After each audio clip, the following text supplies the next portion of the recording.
Әлегә биредә капиталь ремонт эшләре бара.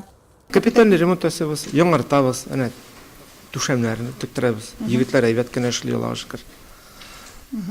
Чистартабыз. Яңа төзелеш бара, манеж дигән әйбер инде. Нурлат ат заводында 70 баш ат, понилар асрала. Атлар нигездә чисто чабышкы токымлылар. Барысының да паспортлары бар. Ат заводының бер юнәлеше нәселле атлар үрчетү. Племенная работа у нас. Нәсел эше атларның спорт сыйфатларын яхшырту максатында алып барыла. Без Татнефть спорт мәктәпләрен атлар белән тәэмин итәчәкбез.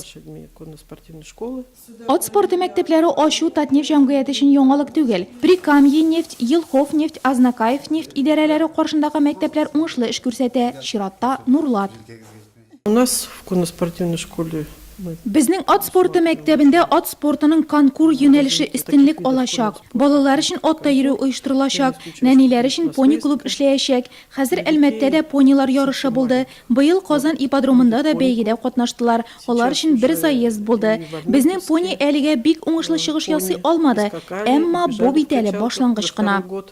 Педагогик белемгә ия тренер Анастасия Семенованың ат спорты мәктәпләрендәге эш стажы бай, хезмәтен ярата.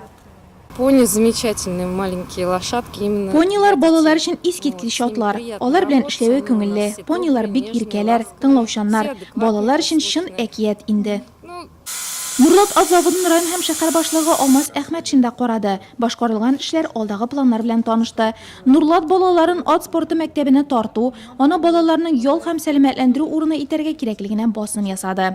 С вами уже надо будет общаться, надо будет детей готовить, чтобы морально были родители готовы. Әйткәнебезчә, әлегә биредә ремонт бара. 27 метрга 66 метр булган манеж төзелә. Стандартлары Европаныкы. План нигезендә төзелеш эшләре киләсе елның апрелендә тәмамланырга тиеш. Бер айдан төгәлрәге майга спорт мәктәбен ачу билгеләнгән.